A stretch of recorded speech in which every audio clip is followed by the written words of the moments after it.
Vamos entonces en esta mañana al mensaje de la palabra del Señor. Estamos predicando esta serie que titulamos La Iglesia de Filipos y estamos estudiando esta carta del apóstol Pablo a la iglesia de los filipenses. Ya estudiamos el capítulo 1 y el capítulo 2. Hoy vamos a comenzar a desarrollar el capítulo 3. La próxima semana lo vamos a terminar. Y Pablo comienza esta parte de la carta, el capítulo 3, con una idea en mente, tiene un pensamiento en su corazón. De hecho, hay una preocupación que motiva a que Pablo escriba las palabras que escribe en esta sección de la carta, en el capítulo 3. Y comienza así, capítulo 3 de Filipenses, versículo 1. Comienza esta sección de esta manera, diciendo: por lo demás, hermanos, gozaos en el Señor. A mí no me es molesto escribiros las mismas cosas, y para todos vosotros es seguro. En esta versión que tienen ustedes en la pantalla dice: por lo demás, hermanos míos, alégrense en el Señor. Para mí no es molestia volver a escribirles lo mismo, y a ustedes le da seguridad. Entonces, comienza el apóstol Pablo diciendo esta expresión, por lo demás, hermanos, así como quien dice: bueno, hermanos, aquí voy a comentarle algo diferente, algo nuevo, pero reafirma una vez más el tema general de la carta. Dijimos desde el principio, y por eso la serie de sermones la titulamos La Iglesia de Filipos, gozo en medio de las pruebas, porque este es el tema general de la carta. Gócense en el Señor. Gozo en medio de las circunstancias, porque Pablo entiende que como seres humanos enfrentamos adversidad, enfrentamos vicisitudes, enfrentamos reveses en la vida, enfrentamos problemas, enfrentamos conflictos, y Pablo entiende que cuando nos centramos y nos enfocamos en el problema, ponemos nuestra mente y nuestro corazón y nos encerramos en el problema, entonces perdemos el gozo que el Señor produce en nuestro corazón. Pero cuando nosotros centramos nuestra mirada en Jesús, cuando nuestra esperanza está puesta en Él, más allá de la realidad de las circunstancias, eso nos da la fortaleza y el gozo necesario para enfrentar la adversidad. Porque sea que tengamos esperanza en nuestro corazón, en Cristo Jesús o no, vamos a vivir adversidad. Confiamos en Cristo o no confiemos, vamos a tener adversidad, vamos a enfrentar reveses en la vida, vamos a enfrentar dolor, porque esta vida es así. Yo quisiera decirle otra cosa, pero no, la vida no estamos libres de dolor, no estamos exentos del sufrimiento, de la enfermedad, de las dificultades, y de repente aparecen así. De repente no las estamos esperando, no las estamos invitando a venir, pero simplemente llegan. Ahora, cuando nosotros enfrentamos esa adversidad con esperanza en nuestro corazón, puesta nuestra mirada en Jesús, entonces el gozo que Cristo produce en nuestro corazón nos da la fortaleza para enfrentar la adversidad, para enfrentar las dificultades. Y Pablo dice, y a ustedes eso les da seguridad. ¿Por qué? Porque el gozo es un antídoto a la respuesta normal a la adversidad. Nuestra respuesta normal, humana, válida, es que nos afecte la adversidad. Es que nos produzca estrés, es que nos produzca ansiedad, es que nos preocupemos y es que nuestra mente comience a lucubrar y a sacar conclusiones y a decir, ¿y si ocurre esto? Y es que si pasa aquello, y comenzamos a construir una realidad que no es todavía, pero que pudiera llegar a ser. ¿Y qué vamos a hacer si eso pasa? ¿Y qué voy a hacer aquello? Entonces esa es la respuesta natural, muy humana. El gozo que Cristo nos da es un antídoto a ese estrés, esa incertidumbre que produce no saber qué va a ocurrir. Porque nosotros lamentablemente somos seres humanos limitados y no sabemos qué va a pasar después, qué va a pasar mañana. Entonces, después de ese primer versículo, Pablo introduce y comienza este tema, este asunto del cual Pablo quiere abordar. Y es un asunto doctrinal, es un asunto con una base teológica profunda. Y Pablo lo introduce porque hay una preocupación en su corazón. Y el tema doctrinal que Pablo habla aquí es la suficiencia de Cristo. Pablo aborda este concepto, esta doctrina, esta idea teológica, la suficiencia de Cristo. ¿Y por qué Pablo lo aborda? Porque hay una preocupación genuina en su corazón, que está allí en el versículo 18, Filipenses 3, 18 y 19. Pablo dice lo siguiente, luego vamos a regresar al versículo 2, pero quiero que vean que más adelante Pablo revela qué es lo que hay en su corazón. Pablo dice, y su preocupación es esta, Filipenses 3, 18 y 19, porque por ahí, dice Pablo, andan muchos de los cuales os dije muchas veces y aún ahora lo digo llorando, con pesar, con profunda tristeza en mi corazón, dice Pablo. Y dice de esos que andan por allí, dice que son enemigos de la cruz de Cristo. Dice el versículo 19, el fin de los cuales será perdición, cuyo Dios es el vientre y cuya gloria es su vergüenza, que solo piensan en lo terrenal.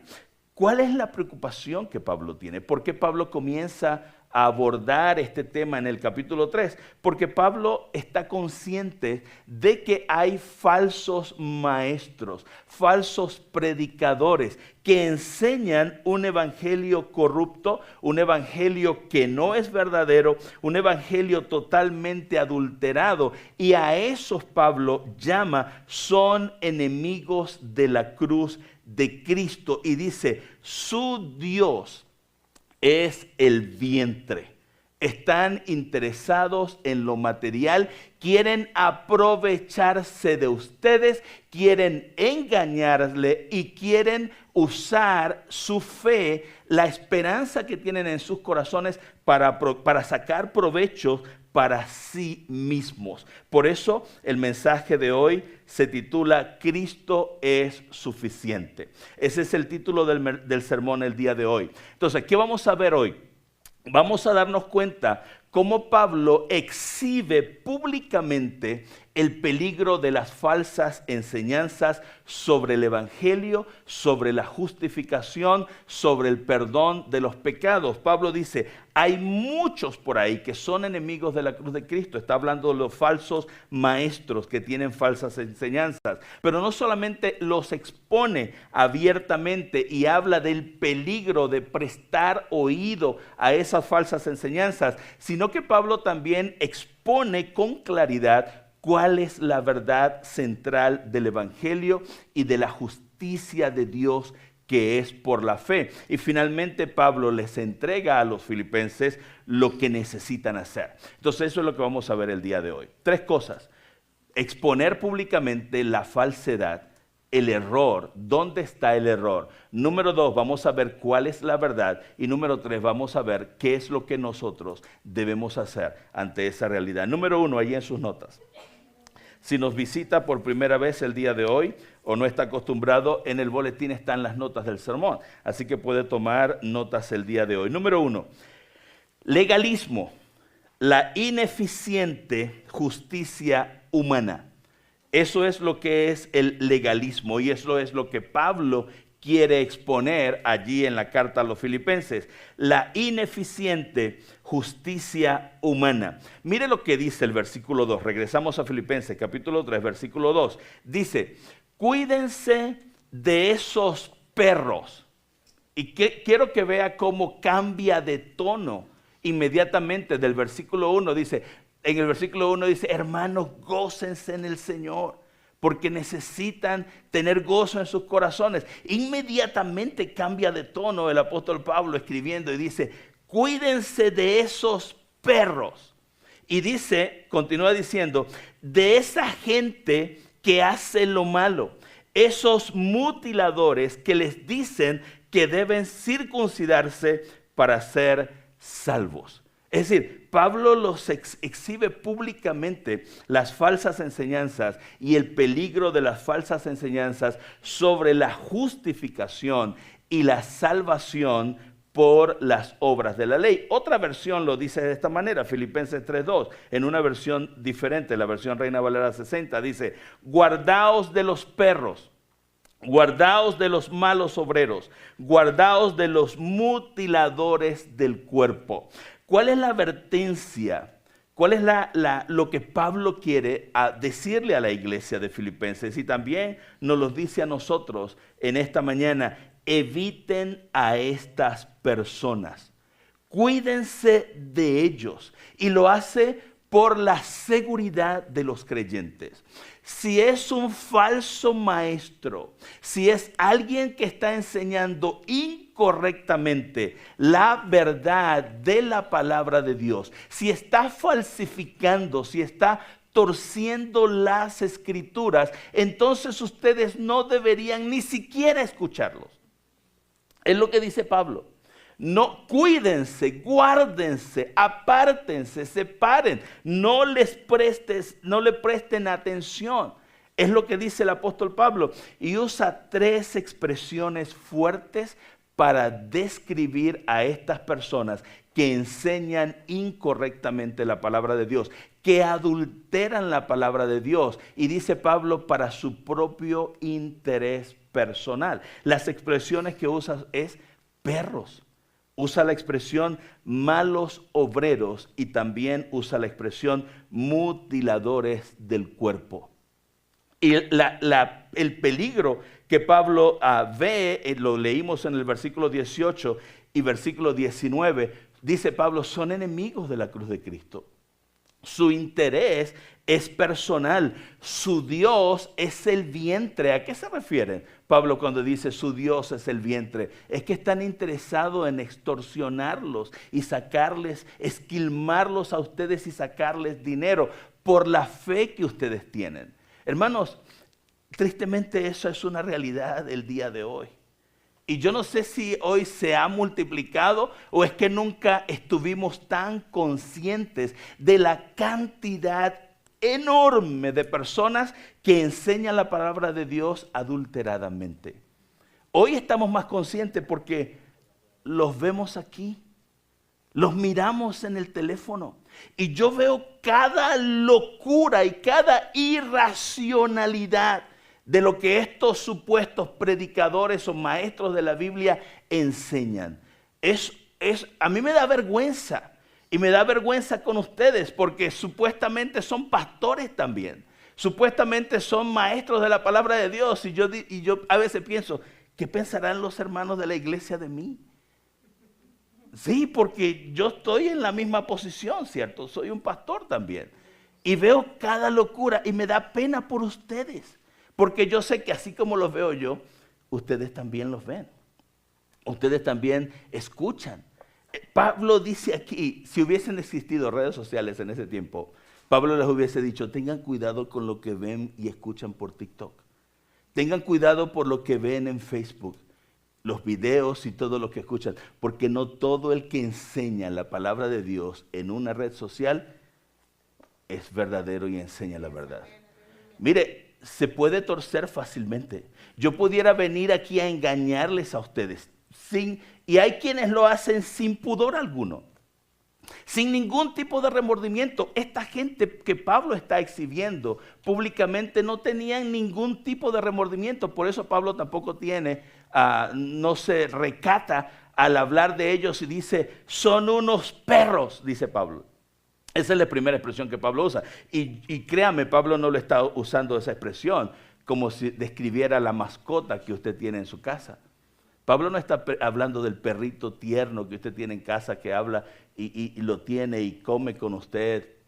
No se refiere, no usa esa expresión para referirse a una tierna mascota. Pablo está refiriéndose a alguien malvado, peligroso.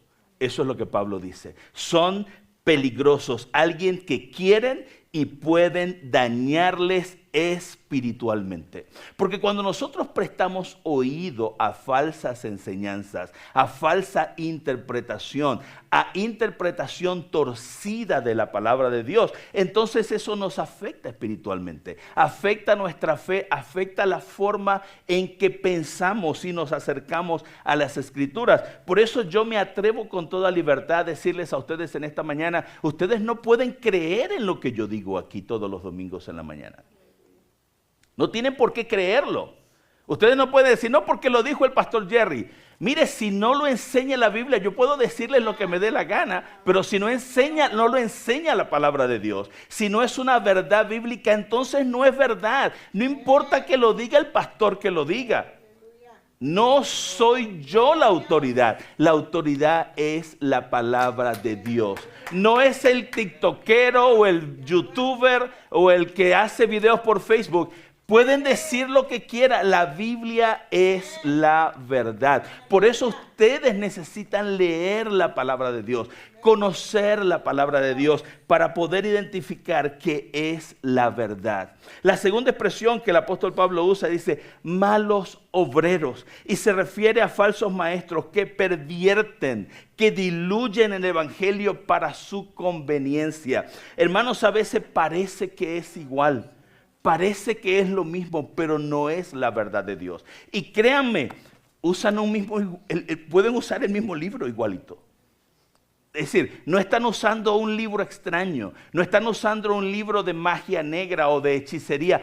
Usan la palabra de Dios, la tuercen, la pervierten, diluyen el evangelio y cambian el sentido y la interpretación de la verdad de Dios para engañar. No solamente para dañar. Pablo dice, esta gente puede engañarlos espiritualmente. Puede cambiar la verdad de Dios y la revelación de Dios en sus mentes y en sus corazones. La última expresión que Pablo usa es los mutiladores del cuerpo.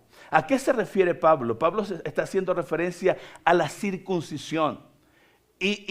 Todo lo que hay detrás, hermanos, es que había un grupo de personas que habían seguido el evangelio, estaban siguiendo las enseñanzas de Jesús, pero enseñaban y decían, no es suficiente con creer en Cristo Jesús. Ustedes tienen que circuncidarse también. ¿Qué era la circuncisión? La circuncisión era la señal del pacto que Dios había hecho con Abraham. Y los judíos circuncidaban y circuncidan a sus hijos hasta el día de hoy, al 8º día de nacimiento. Y todas esas cosas, porque lo he explicado una y otra vez y no me canso de explicarlo, todas esas prácticas del Antiguo Testamento enseñaban y vislumbraban lo que iba a ocurrir en el futuro, pero construyeron de eso una religión. Los fariseos, por ejemplo, escribieron de los mandamientos que Dios le dio a Moisés, escribieron 365 cosas que no se podían hacer. Y le dieron al pueblo una lista, aparte de los 10 mandamientos, que era lo que Dios había dicho. Entonces ellos dijeron, pues de aquí sacamos todo esto, 365 cosas que la gente no debía y no podía hacer porque eran malas. Que Dios no había dicho nada de eso, eran sus propias ideas. Y sacaron 250 que sí se tenía que hacer. Cosas como, por ejemplo, no se puede caminar tantas millas el día sábado, por ejemplo. Cosas como esas. ¿Sí me está siguiendo? Esto se puede comer y esto no se puede comer. Entonces, ¿qué estaban diciendo estas personas?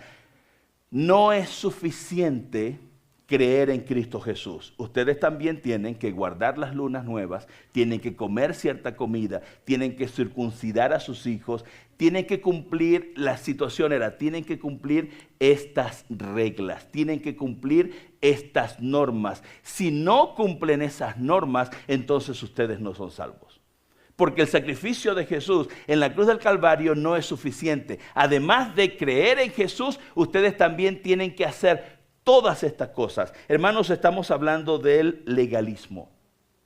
De los judíos de los cristianos judaizantes fariseicos que querían adulterar el evangelio de Jesús, añadiendo a la fe en Cristo Jesús normas, rituales, filosofías, ideas de ellos. Si a ellos les parecía que había que hacer esto, pues eso era lo que le imponían a la gente. Hermano, ¿no le parece que es lo mismo que vemos en el día de hoy en muchas iglesias que quieren imponer cargas a la gente para que cumplan normas, para que cumplan reglas, y diciéndole que Jesús no es suficiente?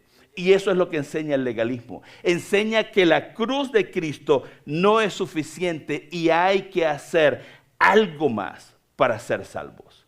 Hay que cumplir, hay que hacer algo adicional, hay que cumplir ciertos ritos, hay que hacer ciertas ceremonias, hay que pagar estos votos, hay que hacer este sacrificio, hay que hacer algo más para que entonces usted pueda recibir salvación. Pero eso no es lo que enseña la palabra de Dios.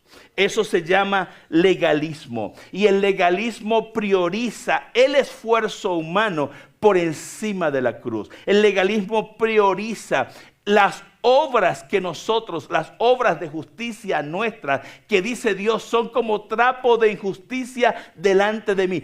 Todo lo bueno que usted y yo podamos hacer no vale nada. Hermano, ¿cómo se nos ocurre a nosotros pensar que nosotros podemos equiparar algo que yo pueda hacer con el sacrificio de Jesús en la cruz del Calvario? No hay nada. Si lo que yo pueda hacer para ser salvo tiene algún valor, entonces ¿para qué murió Cristo?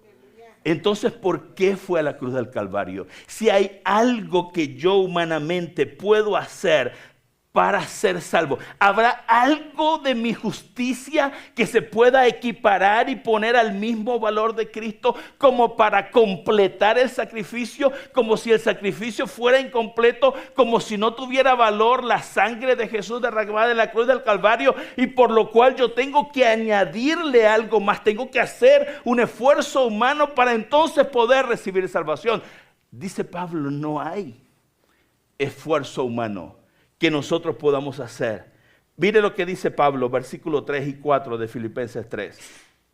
Pues lo que adoramos a Cristo por medio del Espíritu de Dios somos los verdaderos circuncisos, porque ellos se llamaban la circuncisión. Y Pablo dice, confiamos en lo que Cristo hizo por nosotros. Nuestra fe está en Cristo Jesús, su obra de redención en la cruz del Calvario. Pablo dice, no depositamos ninguna confianza en esfuerzos humanos. No ponemos nuestra fe en ninguna obra de justicia que nosotros de nuestra parte podamos hacer. Y Pablo dice, si alguien pudiera confiar en sus esfuerzos humanos, en sus propios esfuerzos, ese sería yo. Si alguien pudiera tener razones, dice Pablo, para confiar en sus propios esfuerzos, yo las tengo más. Si alguien pudiera confiar, y Pablo enumera una serie de credenciales, versículos 5 y 6 de Filipenses 3. Pablo dice, circuncidado al 8º día, del pueblo de Israel. Mire, enumeremos. Número 1, circuncidado al 8º día. Cuando nací a los 8 días, mis padres me circuncidaron. La circuncisión era cortar el prepucio del órgano genital masculino, que era una ley de sanidad. Una ley sanitaria que tenía una representación como símbolo en el pacto de Dios con Abraham para decirle, ustedes me pertenecen y son una estirpe diferente. Y tenía un significado espiritual y no material. La segunda cosa que Pablo dice, del pueblo de Israel, un hebreo de hebreos, de la tribu de Benjamín. En cuanto a la interpretación de la ley, Pablo dice, yo era como ellos, yo era fariseo, pero Pablo dice, pero era peor, porque yo era perseguidor de la iglesia. Si alguien aquí era legalista, dice Pablo, era yo. Yo era el primer legalista. Dice al final, en cuanto a la justicia que la ley exige, yo era intachable. Me preocupaba por contar hasta el último grano para diezmar.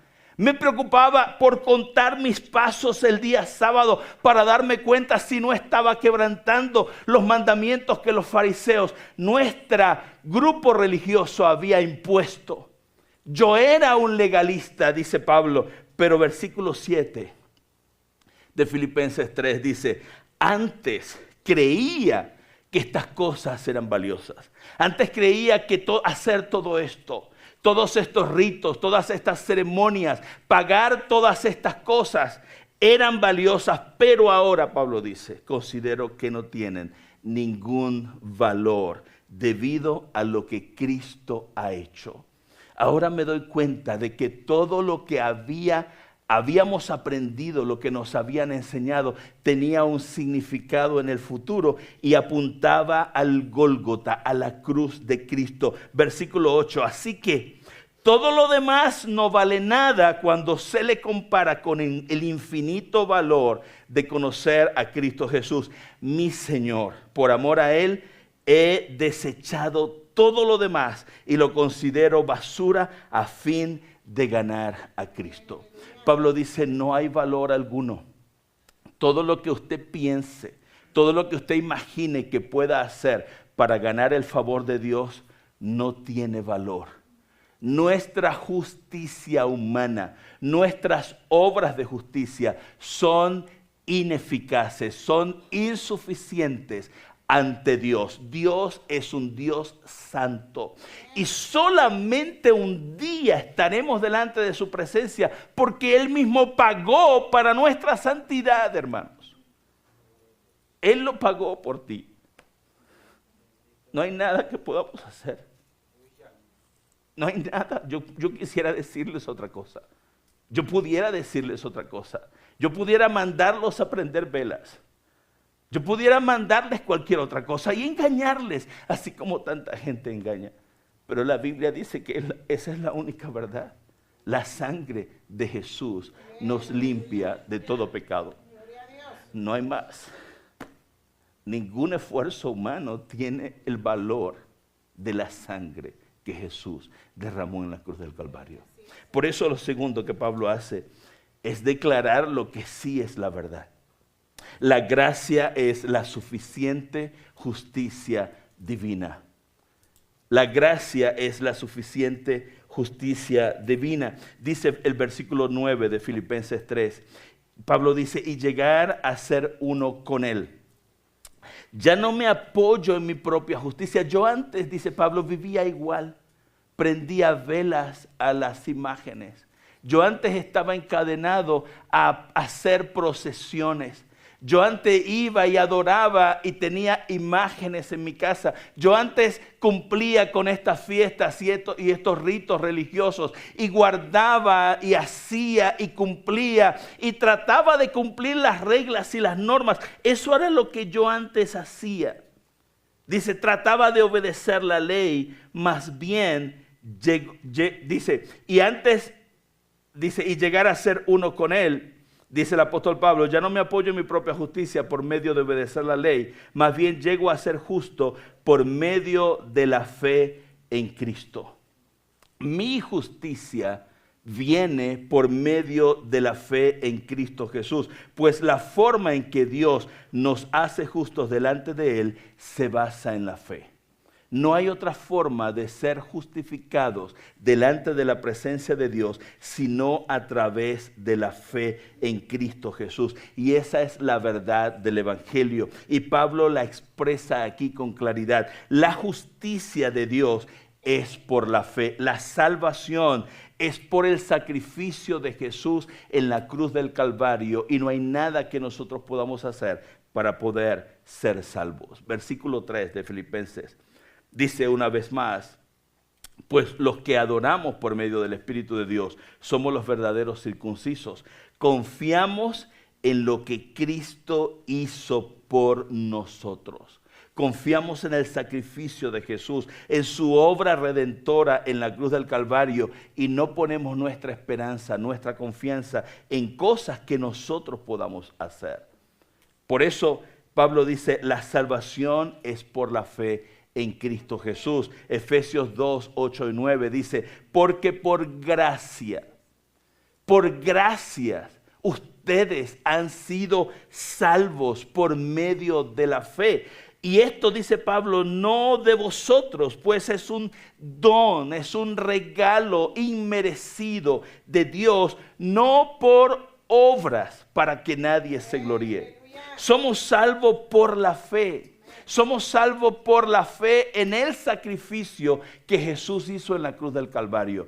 Y eso se llama gracia. Es decir, Cristo muere en la cruz del Calvario. Es el sacrificio que Dios hace por la humanidad. Mi fe puesta en ese sacrificio me salva. Eso se llama gracia. Dios pagó por tus pecados y por mis pecados y nos compró en la cruz del Calvario. Me encanta cómo lo explica el libro de Hebreos. Hebreos 9, 23 al 26 dice: fue pues necesario que las figuras de las cosas celestiales fuesen purificadas así. Y antes ha estado Pablo hablando de los ritos y los sacrificios que hacía el pueblo judío y todo lo que estaba en la ley de Moisés. Dice, pero las cosas celestiales mismas con mejores sacrificios que estos. Versículo 24. Porque no entró Cristo en el santuario hecho de mano, figura del verdadero. Cristo, Pablo está diciendo, Cristo no entró en el tabernáculo de Moisés. Cristo no entró en el templo que construyó Salomón, que era una representación, una figura, para que entendieran a Dios, para que entendieran su grandeza. Recuerda que el tabernáculo tenía un lugar santo y un lugar santísimo, donde no podía entrar nadie. Era una representación, una figura de lo celestial. Dice, no entró en el santuario hecho de mano, terrenal, que era una figura del verdadero, del celestial, sino en el cielo mismo, para presentarse ahora por nosotros ante Dios.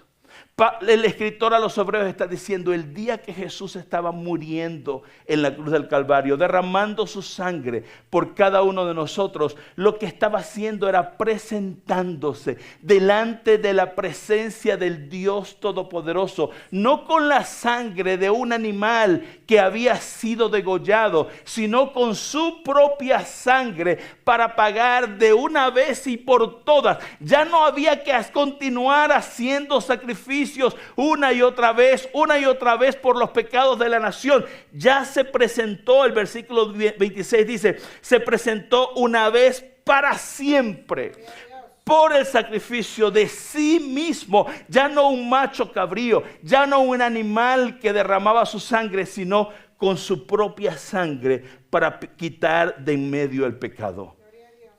Cristo es el mediador entre Dios y los hombres. Jesús dijo, yo soy el camino y la verdad y la vida. Nadie viene al Padre sino por mí. La fe en Cristo Jesús nos salva. Usted no tiene que poner su fe en ninguna otra cosa. No hay nada que le pueda salvar. No hay nada que usted pueda hacer. No hay nada que usted y yo podamos hacer, ninguna obra de justicia. Nosotros somos seres humanos imperfectos y nunca seremos suficientemente buenos para recibir salvación. Nunca podremos hacer algo suficientemente bueno, solo a través de Jesús. Solo su sacrificio en la cruz nos da salvación. Él es nuestro boleto de entrada al cielo, hermano. No son las cosas que usted y yo podamos hacer. Cristo es nuestro camino de salvación. Por eso Pablo finaliza diciendo, número 3 allí en sus notas, esto es lo que deben hacer, hermanos. No es el legalismo, es Cristo. Ustedes necesitan conocer a Cristo. Es todo lo que necesitas. Eso es todo lo que necesitas, conocer a Cristo. Pablo les entrega a los filipenses lo que deben hacer. Y dice, versículos 10 y 11, Filipenses 3, 10 y 11, quiero conocer a Cristo, dice Pablo, y experimentar el gran poder que lo levantó de entre los muertos. ¿A qué poder se refiere? Al poder de la resurrección, ese poder que levantó a Cristo al tercer día de los muertos. Pablo dice, quiero conocer a Cristo y quiero experimentar el poder de Dios en mi vida, ese poder que lo cambia todo, que es posible transformar incluso un cuerpo muerto y traer vida, ese poder que transforma, ese poder que cambia, ese poder que nos saca de las tinieblas donde vivíamos encadenados en el pecado, donde estábamos perdidos sin Dios, sin esperanza. Es el poder que levantó a Cristo de entre los muertos, nos transforma y nos cambia para vivir la vida que Dios quiere que vivamos.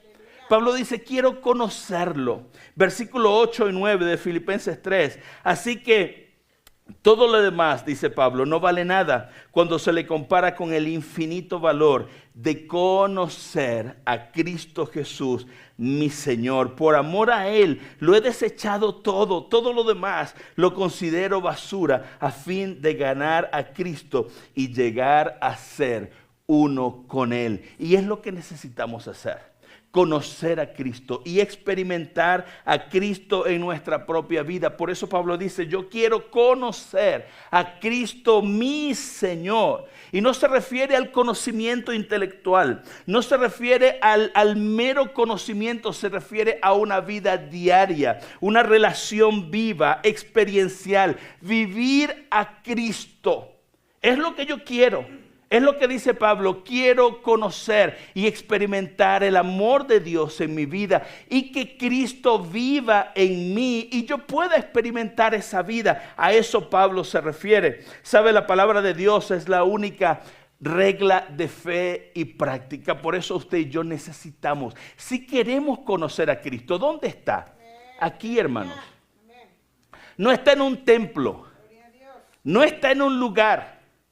No es una persona, no es un predicador, no es un maestro. Está aquí en las Escrituras. Y por eso necesitamos venir a la palabra de Dios, estudiar la palabra de Dios. Porque en la medida en que nosotros nos metemos a estudiar la palabra de Dios, conocemos a Dios y comenzamos a experimentar a Dios en nuestra vida. Y comienza Dios a hablarnos y comienza Dios a cambiarnos. Comienza Dios a obrar en nuestra vida. Mire lo que dice Pablo y termino con esto. Gálatas capítulo 2, versículos 20 y 21. Pablo dice así: con Cristo estoy juntamente crucificado y ya no vivo yo, mas Cristo vive en mí. Pablo está diciendo, ahora la vida de Cristo ha comenzado a fluir a través de mi vida. Y Cristo ha comenzado a vivir su vida en mi vida y a través de mí. Dice, con Cristo estoy juntamente crucificado y ya no vivo yo, mas vive Cristo en mí. Y lo que ahora vivo en la carne, mi vida terrenal ahora, mi andar diario, mi caminar todos los días, mis acciones, mi forma de pensar, mi forma de actuar, dice, ahora lo vivo en la fe del Hijo de Dios, el cual me amó y se entregó a sí mismo por mí. Versículo 21, no desecho la gracia de Dios. Porque cuando ponemos nuestra mente, nuestra fe en algo que yo pueda hacer, estoy desechando la gracia de Dios. Dice, no desecho la gracia de Dios, pues si por la ley, dice Pablo, fuese la justicia, entonces por demás murió Cristo. Si yo pudiera ser salvo con un amuleto que cargue en la cartera, si yo pudiera ser salvo con una cruz que me guinde en el cuello, si yo pudiera ser salvo con una imagen de idolatría que tenga en mi casa, si yo pudiera ser salvo con eso, entonces ¿para qué murió Cristo? Dice Pablo. Entonces por demás murió Cristo. Entonces no tiene valor el sacrificio de Jesús en la cruz del Calvario. Si yo pagando una manda, si yo haciendo un sacrificio, cualquiera que sea, pudiera obtener salvación, Pablo dice, entonces en vano murió Cristo. Entonces no tiene sentido el sacrificio de Jesús en la cruz del Calvario. Si Cristo murió en la cruz es porque usted y yo no podíamos hacer nada más. No había nada que podíamos hacer para salvarnos, para recibir salvación. No son nuestras obras de justicia. No nos dejemos engañar. Hermanos, si hubiese algo aquí en la palabra de Dios que enseñara que usted tiene que hacer algo más, que la cruz no es suficiente, yo se lo diría. No tengo por qué engañarle. Yo le diría la verdad. Pero a veces es más conveniente engañar a aquellos que creen y encadenarlos a una religión. Pablo dice, son enemigos de la cruz de Cristo. Su Dios es el vientre. Su interés es otro. Su interés está en otra parte. Usted tiene que tener claridad. Gloria a Dios. Te adoramos, Señor. Aleluya. Te adoramos, Señor. No hay otra cosa. Bueno, Señor. Aleluya. No hay otra cosa. Es la verdad de Dios. No hay más nada.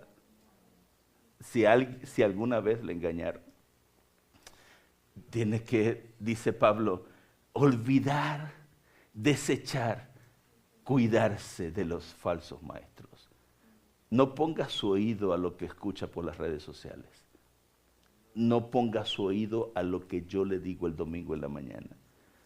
Si no tiene asidero bíblico, si no está, si usted no lo ve claramente aquí en las Escrituras, entonces no me crea a mí. No me crea a mí. Vamos a orar. Vamos a estar en pie en esta mañana. Cristo es suficiente. Cristo es suficiente. No hay nada que usted y yo podamos hacer para salvarnos a nosotros mismos. Él es el Salvador. Vamos a orar.